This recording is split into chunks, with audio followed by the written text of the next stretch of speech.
দেশের সব থানার পুলিশের নম্বর আছে এমন একটি মোবাইল অ্যাপ্লিকেশন বা অ্যাপ বানিয়েছেন গাজীপুরের কালিয়াকৈর থানার পুলিশ কনস্টেবল নাসিরউদ্দিন।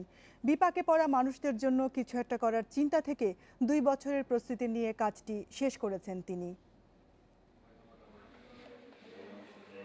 হামলা হয়েছে ঘরে, রাস্তায় বিপদের আশঙ্কা করছেন, ভাবছেন পুলিশের সাহায্য দরকার, কিন্তু ডাকবেন কি করে? চেনা জানা নেই কেউ। এখান দিয়ে আসতে পারো না, আপনি থানায় ফোন দিন। আমি থানায় ফোন দেবো, থানার নাম্বার তো আমার কাছে নেই। থানার নাম্বার নেই, আমি থানায় ফোন দিতে পারিনি। পুলিশের নাম্বার দরকার। অনেক সময় পুলিশে অনেক সময় বিপদ আপদ হয়, রাস্তাঘাটে অনেক কিছু হয়। নাম্বার থাকলে সাথে সাথে কল করলে যদি ওরা আসে তাইলে তো আমাদের অনেক উপকার হয় আর কি। হঠাৎ বিপাকে পড়া মানুষের কথা ভেবেই কিছু একটা করার চিন্তা মাথায় আসে নাসিরউদ্দিনের। ভাবেন আইনশৃঙ্খলা বাহিনীর সদস্যদের ফোন নম্বর কোনো একটি জায়গায় থাকলে সুবিধা হবে সবার। সেই ভেবে 2 বছর প্রস্তুতি শেষে তৈরি করেন এমন একটি অ্যাপ, যেখানে আছে দেশের সবকটি থানার পুলিশ কর্মকর্তাদের নম্বর, আছে র্যাব, সিআইডি, নৌ ও পর্যটন পুলিশের নম্বরও। প্রায় 2 বছর আগে কোনো একটা কারণে আমার মির্জাপুর থানার ওসির নাম্বার দরকার ছিল, ওসি স্যারের নাম্বার দরকার ছিল। তখন আমি অনেক চেষ্টা করে আর কি পাচ্ছিলাম না। তখন অনেক নেট ঘাটাঘাটি করে মানে পেলাম আর কি। তখন আর কি চিন্তা করলাম যে যদি এরকম একটা অ্যাপ যদি আমি বানাই তাহলে আমার মতো অনেকে হয়তো এরকম সমস্যায় পড়তে পারে।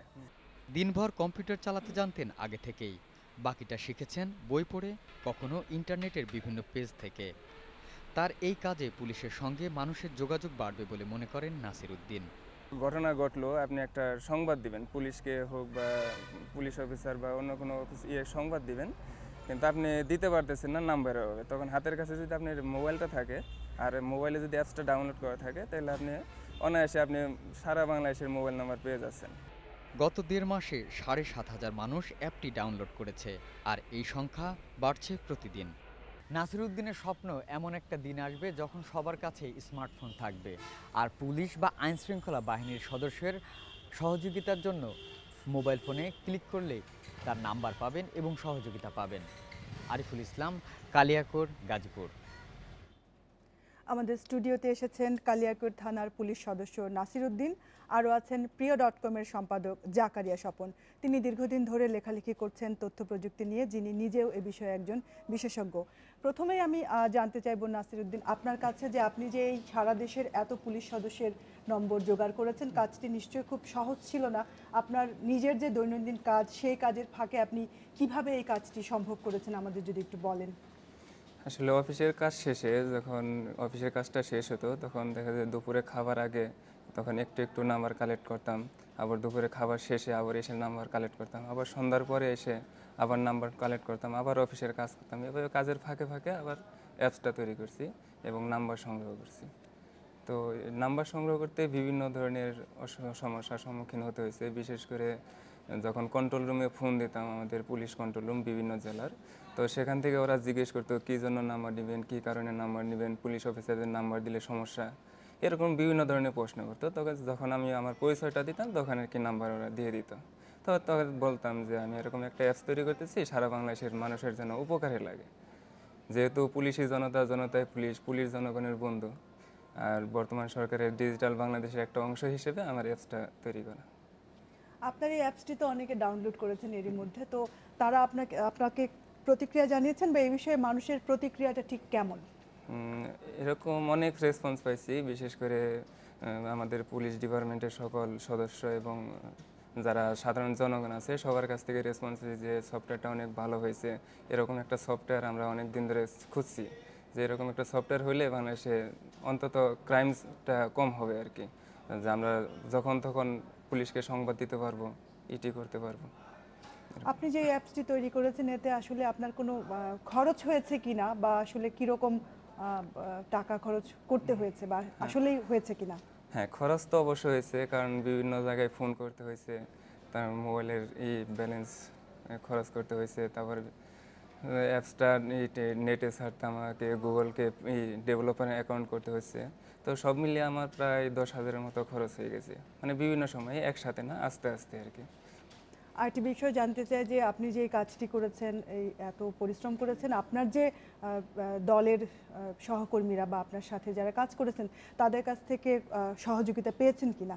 হ্যাঁ, এরকম ফিনান্সিয়াল কোনো সাপোর্ট পাই না, কিন্তু অনেক এটা পেয়েছি, সাপোর্ট পেয়েছি যে এরকম আরও উন্নত করো অ্যাপসটা, যদি কোনো সমস্যা হয় আমাকে জানাবা, এরকম বিভিন্ন, বিশেষ করে আমাদের থানার OC sir, Omar Faruk sir, Gazipur জেলার পুলিশ সুপার মহোদয়, সবার কাছ থেকে আমি এটা সাপোর্ট পেয়েছি এই অ্যাপস বিষয়ে। আরেকটি বিষয় যদি আমাদের বলেন যে আপনি যে এই অ্যাপসটি তৈরি করেছেন, এই যে আপনার এই কাজটিকে নিয়ে আপনি আরও কত দূর যেতে চান, আপনার স্বপ্নটা কি? আমার স্বপ্ন এই অ্যাপসটাকে আরও বিভিন্নভাবে উপস্থাপন করা, বিশেষ করে কালার গ্রাফিক্সটা যোগ করা। এখন তো অ্যাপসটা প্রাইমারি লেভেলে আছে, মানে আমি চাচ্ছি যে অ্যাপসটা আরও আকর্ষণীয় করে তুলতে, বিশেষ সবার যেন নজরে পড়ে, অ্যাপসটা যেন দেখেই বুঝে যে এটা খুব সুন্দর একটা অ্যাপস, এরকম। আপনি এই কাজটি কিভাবে শিখলেন, এই যে অ্যাপস তৈরির কাজ? আপনার যে প্রফেশনে আপনি আছেন তার বাইরে গিয়ে আপনার কি আগে থেকে জানা ছিল, নাকি আপনি শিখেছেন নতুন করে? শিখেছি আমি ডিপার্টমেন্টে, পুলিশ ডিপার্টমেন্টে এসেই। তো আমি লেখাপড়া করছি, অ্যাকাউন্টিং অনার্স মাস্টার্স করছি আমি, আর কম্পিউটারের উপরে একটা 6 মাসের ডিপ্লোমা কোর্স করছি যুব উন্নয়ন থেকে। তো ওখান থেকে আমার এটা মানে প্রোগ্রামের উপরে 6 মাসের ডিপ্লোমা, ওখান থেকে আমার অ্যাপস তৈরির উদ্যোগটা নেওয়া। আরেকটি বিষয় যদি আমাদের বলেন যে কেউ যদি ডাউনলোড করতে চায় এই অ্যাপসটি, সে কিভাবে করবে বা প্রক্রিয়াটি কি যদি তার মোবাইলে এটি নিতে চায়?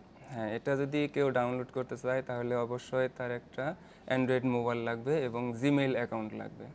জিমেইল অ্যাকাউন্টে গুগল প্লে স্টোরে গিয়ে বাংলাদেশ পুলিশ অথবা বিডি পুলিশ লিখে সার্চ দিলেই এটা চলে আসবে, তখন আপনি ইনস্টল করে নিতে পারবেন। আপনি যে এই কাজটি করলেন, একটি পরিশ্রম সাধ্য কষ্টসাধ্য কাজ, আপনার যে বাহিনী, পুলিশ বাহিনীর পক্ষ থেকে আপনাকে কোনো সহযোগিতা বা অভিবাদন বা শুভেচ্ছা এরকম কিছু কি জানানো হয়েছে?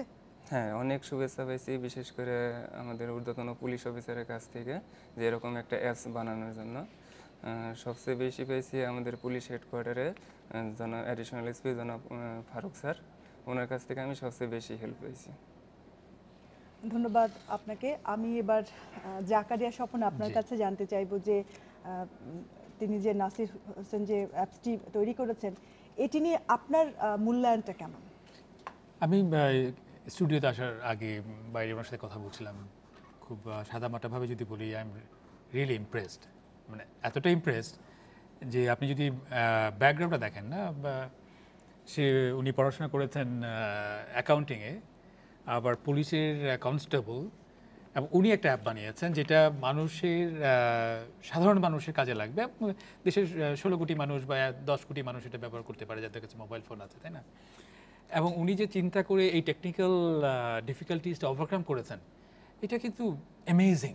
মানে আজকে যে আপনার অনুষ্ঠানটার নাম যে আশার বাংলাদেশ, আমি তো মনে করি নাসির সাহেব আসলে আমাদের আশার বাংলাদেশ আসলে, তাই না? যে একটা মানুষ দিনের যাবতীয় পুলিশের রেসপন্সিবিলিটি কাঁধে নিয়ে তারপর উনি যে এইটুক এসছেন, এটা আমাকে একদম, মানে আমি তাকে অলরেডি বলেছি যে আপনার আর কি হেল্প লাগবে, আমি কোনোভাবে আপনাকে হেল্প করতে পারি কিনা, বা এটাকে যে উনি বলছেন এটাকে নেক্সট লেভেলে নিয়ে যাওয়া, আমি কিছু আইডিয়াও শেয়ার করছিলাম যে আরও কীভাবে এটাকে এফেক্টিভ করা যেতে পারে যদি আজকের অনুষ্ঠানে একটু সময় থাকে। Absolutely, absolutely. এবং আমি আমার কয়েকজন পুলিশ বন্ধুকে বলেছি যে তোমরা আজকে প্রোগ্রামটা দেখবে, দে আর হাই অফিসিয়াল, এবং আই এম শিওর তারা দেখছে আজকে, যে দেখো যে you should be proud of him, যে একটা মানুষ এই জিনিসটা কিন্তু টপ লেভেল থেকে আসেনি, এটা কিন্তু আইজি সাহেব তৈরি করে বাজারে ছাড়েননি, তাই না? বা হোম মিনিস্ট্রি থেকে তৈরি করে ছাড়েননি, খুবই গ্রাসরুট লেভেল থেকে একটা মানুষ, যিনি পুলিশ একদম গ্রাসরুট লেভেলে কাজ করেন, উনি এটা কাজটা করেছেন। আপনার কি মনে হয় যে কাজটি খুব সহজ ছিল, এই প্রক্রিয়াটি? Absolutely no way. আমি তো মানে উনার ব্যাকগ্রাউন্ড এবং উনি দেখে, মানে আমি শিওর উনি ইন্টেলেকচুয়ালি উনি অনেক ক্যাপাবল, যেটা হয়তো উনার আজকের যে পজিশনে উনি আছেন সেটা হয়তো রাইট জায়গায় উনি ফিট করেন না। আদারওয়াইজ এই পড়াশোনার এই ব্যাকগ্রাউন্ড নিয়ে এবং কম্পিউটার ঘাটাঘাটি করে নিজে শিখে 6 মাসের ডিপ্লোমা করে নিজে পড়াশোনা করে নিজে শিখে একটা অ্যাপস বানিয়ে উনি, আপনি শুনেছেন নিশ্চয়ই যে গুগলের অ্যান্ড্রয়েড অ্যাপ স্টোরে উনি আপলোড করেছেন এবং ওখানে ডলার জমা দিয়ে উনি অ্যাকাউন্ট খুলেছেন, রাইট? প্রযুক্তি বিষয়েও তার যথেষ্ট, এই যে হার্ডেলগুলো একটার পর একটা, এবং বাংলাদেশের মতো জায়গা থেকে কিন্তু গুগল পর্যন্ত রিচ করা কিন্তু ইজি জব না, তাই না? উনি কিন্তু সবগুলো অবস্ট্রাকশন কিন্তু পার হয়ে এই পর্যন্ত গিয়েছেন। আমি মনে করি যে ওনার যে ভেতরে যে স্পিরিটটা আছে, এরকম অসংখ্য মানুষের একটা স্পিরিট আছে, বাট আজকে অনুষ্ঠানের পর আমি শিওর যে এটা মাননীয় আইজিপি এবং পুলিশের যারা আছেন, হোম মিনিস্ট্রি, তারা এটাকে প্রপারলি ইভ্যালুয়েট করবেন। এবং এটা কিন্তু আমাদের, আমি প্রায়ই বলে থাকি যে বাংলাদেশের প্রবলেমগুলো কিন্তু বাংলাদেশের মানুষকেই সলভ করতে হবে। যেমন একটু আগে আমি গাড়ির একটা অনুষ্ঠান দেখছিলাম, চমৎকার একটা অনুষ্ঠান, বাংলাদেশের প্রবলেমগুলো কিন্তু আমেরিকানরা সলভ করে দিবে না বা জাপানিজরা সলভ করে দিবে না, তারা অন্য হেল্প করতে পারে। আমি তো মনে করি নাসির সাহেবের মতো মানুষরাই বাংলাদেশের প্রবলেমগুলো সলভ করবে। একটি ব্যাপার জানতে চাই জাকারিয়া স্বপ্ন আপনার কাছে, যে অ্যাপসটি তিনি তৈরি করেছেন সেটাকে আরো উন্নত করার সুযোগ আছে বলে আপনার মনে হয় কিনা? অবশ্যই আছে। যেমন কিছু জিনিস আমি ওনাকে বলছিলাম যে এখন আমি আমার কিছু বন্ধুদের জিনিস ওখানে সার্চ করছিলাম, তো এখন যেভাবে আছে ডিরেক্টলি লিস্টিং করা আছে, সার্চ করা যাচ্ছে না। তো উনি বলছেন যে এরপরে অ্যাপসটাকে ডেটাবেজের সাথে কানেক্ট করবেন, আপডেট করা হবে আর কি, যেন কারণ নামটা জানা থাকলে বা পদবিটা জানা থাকলে সার্চ করলে অটোমেটিক্যালি চলে আসে।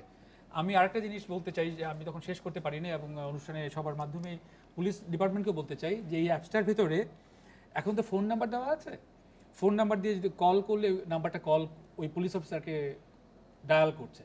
অনেক সময় আছেন যে পুলিশ অফিসার হয়তো ব্যস্ত থাকেন বা ফোনটা ধরতে পারেন না, যদি এই অ্যাপসের ভেতরেই উনি যিনি অ্যাপসটা ইউজ করছেন উনি যদি কোনোভাবে মেসেজ দিয়ে দিতে পারেন যে আমি এই সমস্যায় আছি বা এখানে এই প্রবলেমে আছি, এবং এটা যদি পুলিশ কোনো এক জায়গায় কন্ট্রোল রুমে মনিটর করেন যে অ্যাপসের মাধ্যমে উনি স্ক্রিনে যে কতগুলো প্রবলেম সারা বাংলাদেশে কত জায়গা থেকে এসছে, তাহলে কিন্তু পুলিশ কন্ট্রোল রুম থেকে কিন্তু ওখানে কল ব্যাক করা সম্ভব আবার, তাই না? এই যে ইন্টারেক্টিভনেস যেটা আমরা ফেসবুকে দেখি বা সোশ্যাল মিডিয়াতে দেখি, ওই ছোট্ট কম্পোনেন্টটা কিন্তু ওনার এখানে যদি জুড়ে দেওয়া যায়, আমি তো করি বাংলাদেশের ক্রাইম রিলেটেড অ্যাক্টিভিটিস যে জিনিসটা, মানুষ ভয়েই হয়তো অনেকেই আর ক্রাইম করবে না, যে জানে যে কার কাছে এই অ্যাপসটা আছে সে তো ইনস্ট্যান্টলি সে পুলিশকে রিচ করতে পারছে, অনেক কাজে আসবে, তাই না? আমি ইনস্ট্যান্টলি পুলিশ ডিপার্টমেন্টকে রিচ করতে পারছি। তো এই যে একটা সিস্টেম, এই সিস্টেমটা মানে উনি যে চিন্তা করে একটা বের করেছেন, আমি রিয়েলি স্যালুট হিম যে উনি এটা চিন্তা করে এই সলিউশনটা সামনে নিয়ে এসেছেন। বাট এনহ্যান্সমেন্ট ডেফিনেটলি সুযোগ আছে। আপনাদের দুজনকে অসংখ্য ধন্যবাদ আমাদের স্টুডিওতে আসার জন্য, আমাদেরকে অনেক কিছু জানানোর জন্য। ধন্যবাদ আপনাদের।